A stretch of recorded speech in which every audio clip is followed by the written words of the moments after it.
Canada, برطانیہ اور Australia نے فلسطین کو آج تسلیم کرنے کا اعلان کر دیا ہے۔ مزید ممالک فلسطین کو تسلیم کرنے کا اعلان کریں گے اور ان ممالک کے فلسطین کو تسلیم کرنے کے بعد اقوام متحدہ کے ممبران ممالک کی تعداد 150 ہو چکی ہے۔ ٹوٹل جو ممالک ممبر ہیں اقوام متحدہ کے وہ 193 ہیں، ان میں سے 150 فلسطین کی ریاست کو تسلیم کر چکے ہیں، اور یہ ایک بہت بڑی فتح ہے فلسطین کے کاز کے لیے اور ان ممالک کے لیے جو مسلسل فلسطین کے حقوق کے لیے لڑ رہے ہیں۔ خاص طور پہ یہ تبدیلی یورپ کے اندر آئی ہے غزہ کی جنگ کے بعد۔ وہاں پہ میڈیا نے جتنا وہاں پہ حقیقت دکھائی ہے، یورپ کے لوگوں کو ان کا احساس ہوا ہے کہ انہوں نے اسرائیل بنوا کر کتنی غلطی کی، اور آج تک اسرائیل کو وہ جو سپورٹ کرتے رہے ہیں اس کی وجہ سے اسرائیل نے ایک جینوسائیڈ شروع کی ہوئی ہے۔ اور برطانیہ کا اس لیے آسٹریلیا، برطانیہ، کینیڈا یہ ایک ہی مونارکی کے انڈر ہیں، اس لیے ان کا تسلیم کرنا بہت اہم ہے، کیونکہ برطانیہ وہ ملک تھا جس نے اسرائیل کی ریاست کو فلسطین کی ریاست کے اندر قائم کروایا، سپورٹ کیا اور وہاں پہ پوری دنیا سے یہودیوں کو لا کر بسایا۔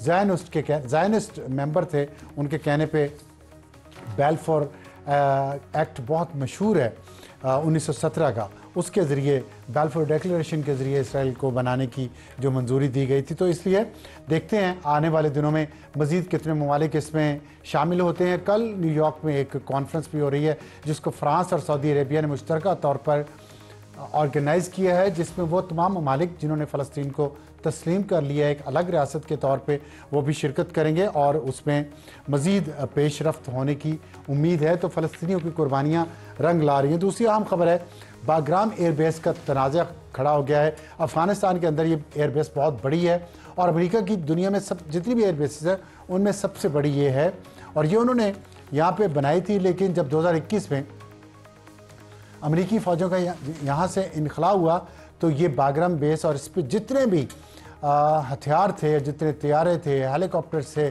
اور گاڑیاں تھیں اور اسلحہ تھا لیٹسٹ، وہ یہاں چھوڑ کے اور بھی باقی جگہوں پہ بھی امریکہ کے ٹروپس یہاں سے چلے گئے۔ اب پریزیڈنٹ ٹرمپ نے اناؤنس کیا ہے کہ وہ افغانستان سے یہ ایئر بیس واپس لینا چاہ رہے ہیں اور اس کے لیے بات چیت بھی جاری ہے، لیکن ساتھ انہوں نے دھمکی بھی دی ہے کہ یہ باگرام ایئر بیس ان کی ہے جنہوں نے اسے تعمیر کیا ہے، اور اگر افغانستان نے یہ بیس ہمیں واپس نہ کی تو bad things are going to happen, بہت بری باتیں ہو سکتی ہیں، برا سلوک ہو سکتا ہے، اور یہ دھمکی ہے جس کے جواب میں افغانستان کے وزیر خارجہ ملا متقی نے بھی اس کو ڈسمس کر دیا ہے۔ انہوں نے کہا کہ بالکل امریکہ بھول جائے کہ ہم اس کو 1 انچ زمین بھی اپنی کوئی دیں گے، اور ہم نے اس پہ فتح حاصل کی ہے، ہم نے قبضہ کیا ہے، تو اس امریکہ کو کوئی اڈا دینے کا سوال ہی پیدا نہیں ہوتا۔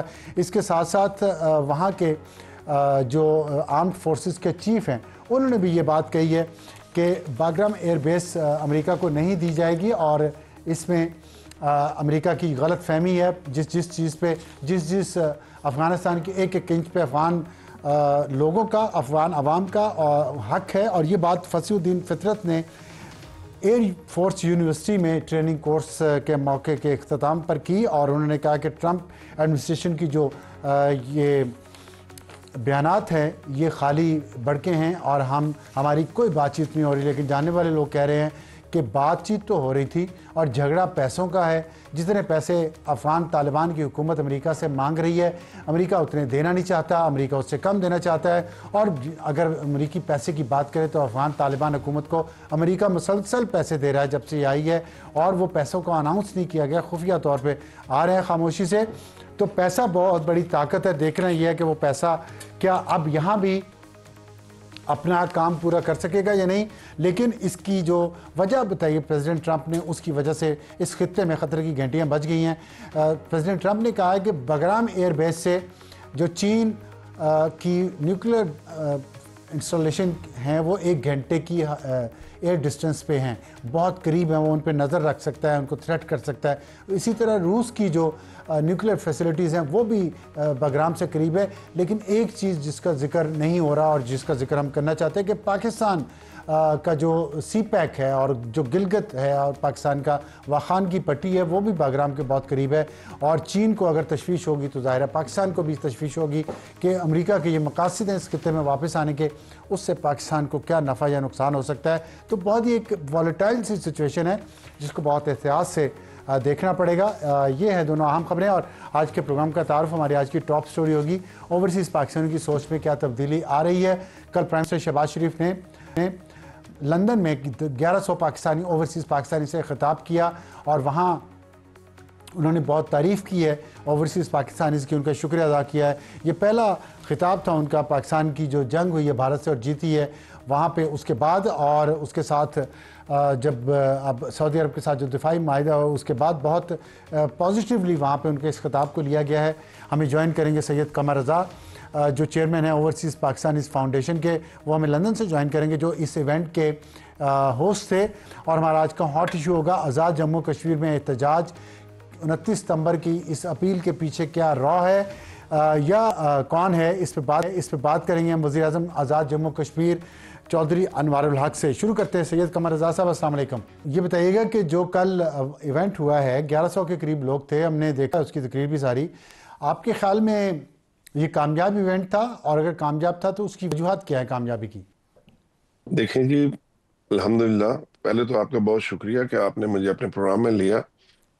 یہ ایک کامیاب ایونٹ تھا، لوگوں نے پورے ملک کے طول و عرض سے اپنے حد العزیز پرائم منسٹر کو سننے کے لیے آئے، اور یہ جو 1100 پلس لوگ تھے یہ ہر مکتبہ فکر کے لوگ تھے، اس میں پارلیمنٹیرینز تھے، اس میں میئرز تھے، اس میں کونسلرز تھے، اس میں بزنس مین تھے، اس میں پروفیشنلز تھے۔ تو میں سمجھتا ہوں کہ یہ جب سے 5th جنریشن وار کے ذریعے اوورسیز کو پاکستان کے مخالف ان میں ایک تحریک پیدا کی گئی ہے، تو میں سمجھتا ہوں یہ ایک بہت خوش آئند بات ہے، اور یہ پروگرام اس طرح سے کامیاب ہے کہ لوگوں نے بڑے تحمل سے دور دور سے سفر کر کے آئے اور اپنے پرائم منسٹر کو فرسٹ ہینڈ سنا انہوں نے۔ یہ بتائیے گا، آپ نے ابھی کہا کہ لوگوں کو ایک رجحان ان کا ایک سیاسی جماعت کی طرف ہے، اوورسیز پاکستانیز کا پی ٹی آئی کی طرف زیادہ رجحان ہے، تو یہ جو سفارتی محاذ پہ پاکستان کو کامیابیاں ملی ہیں اور سعودی عرب کے ساتھ دفاعی معاہدہ بھی ہوا ہے، پاک بھارت جنگ میں پاکستان نے کامیابی حاصل کی ہے، اس کی وجہ سے آپ سمجھتے ہیں کہ وہ جو اوورسیز پاکستانیز کی سوچ بدلی ہے اب؟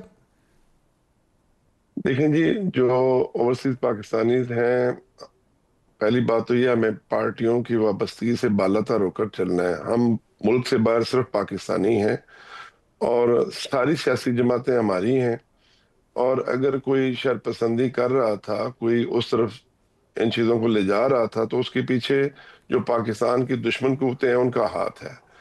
وہ پیڈ لوگ بھی بیٹھے ہوئے ہیں جو اوورسیز کا نام استعمال کر کے جو ہے نا پاکستان کے خلاف شرانگیزی پھیلاتے ہیں۔ تو میں سمجھتا ہوں اوورسیز پاکستانی چاہے جس جماعت سے بھی تعلق رکھتے ہوں، وہ پاکستان سے پیار کرتے ہیں اور پاکستان کے خواہاں ہیں۔ یہ آپ کی بات تو ٹھیک ہے، لیکن ہم نے دیکھا ہے مسلسل کئی سالوں سے کہ پاکستان سے جو بھی کوئی اعلیٰ سیاسی یا سفارتی سطح پہ کوئی وفد جاتا ہے یا کوئی شخصیت جاتی ہے وہاں پہ، تو انگلینڈ میں خاص طور پہ وہاں اوورسیز پاکستانیز ہیں کچھ، وہ گاڑیوں کے پیچھے بھاگتے ہیں، نعرے لگاتے ہیں، گندی گفتگو کرتے ہیں، گالیاں نکالتے ہیں۔ یہ ٹرینڈ کافی سالوں سے ہم نے دیکھا ہے، لیکن رات والی جو ایونٹ ہے اس میں ہمیں تھوڑی سی ہوا بدلی نظر آ رہی ہے۔ کیا یہ واقعی درست ہے یا یہ عارضی ہے؟ نہیں سر، یہ بالکل درست ہے۔ آپ یہ دیکھیں جو اوورسیز کے ساتھ سلوک اس حکومت نے کیا ہے وہ شاید ہی اس سے پہلے کسی نے کیا ہو۔ جب اوورسیز کیا کنونشن سلوک کیا؟ پاکستان ہوا جب اوورسیز کنونشن پاکستان ہوا تو پاکستان گورنمنٹ نے ان کو اسٹیٹ گیسٹ قرار دیا۔ جب پاکستان یہ پہنچے تو پاکستان کے اسٹیٹ لانجز ان کے لیے کھلے۔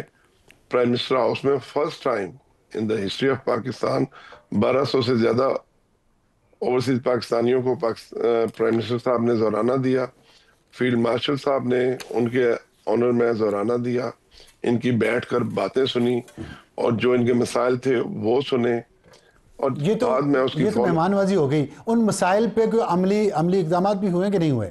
کچھ ان کو 100% بہتری آئی ہے ہوئے ان کی جو ڈیلنگ ہے؟ جی، 100% ہوئے. اچھا وہ 18 پوائنٹس ان کو اس پرائم منسٹر کے لندن آنے سے ایک ہفتہ پہلے اسحاق ڈار صاحب نے ایک میٹنگ چیئر کی، کیونکہ اس سلسلے میں ایک ٹاسک فورس بنی ہوئی ہے جس کا ممبر میں بھی ہوں.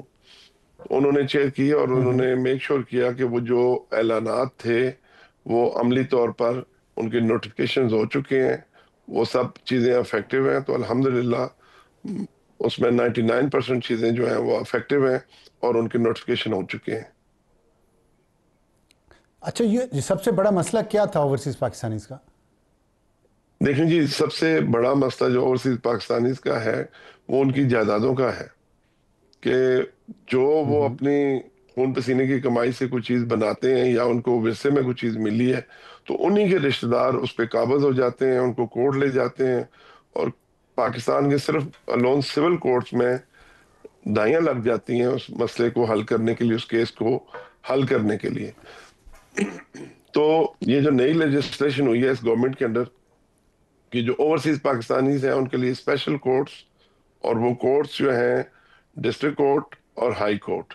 اگر ڈسٹرکٹ کورٹ جب ٹھیک ہے. کیس سنیں گی تو وہ 3 مہینے کے اندر اس کا فیصلہ کرے گی، اور اگر وہ اپیل میں کیس جائے گا تو ایک ہی اپیل ہے جو ہائی کورٹ میں ہوگی، وہ بھی 3 مہینے کے اندر اس کا ٹھیک ہے. فیصلہ کرے گی. اور جو اوورسیز ہیں وہ اپنے ریسپیکٹیو کنٹریز سے، اپنے نیئرسٹ کونسلیٹ سے یا امبیسی سے پارٹیسپیٹ کر سکیں گے تھرو ویڈیو لنک. ٹھیک ہے. ٹھیک ہے. اس کے بعد کوئی اور ایونٹ آپ کا امریکہ میں بھی آپ ارینج کر رہے ہیں شہباز شریف صاحب کے ساتھ، پرائم منسٹر کے ساتھ، یا فیلڈ مارشل عاصم منیر کے ساتھ؟ دیکھیں جی، بالکل امریکہ میں بھی لوگ بےتاب ہیں پرائم منسٹر سے ملنے کے لیے، مگر ابھی تک کوئی ایسا ایونٹ پرپوز نہیں ہوا، پرائم منسٹر کی طرف سے نہیں کہا گیا. اگر اجازت ملے گی سر تو دنوں میں ایونٹ ہو سکتا ہے. اور جہاں تک فیلڈ مارشل کا سوال رہا ٹھیک تو ہے. پوری دنیا سے اوورسیز کی یہ ڈیمانڈ ہے، وہ پیار کرتے ہیں اپنے قومی ہیرو کا، اور وہ چاہتے ہیں کہ فیلڈ مارشل آئیں، وہ اپنے اوورسیز پاکستانیوں سے ملیں فرسٹ ہینڈ اور ان کے ساتھ ٹائم سپینڈ کریں.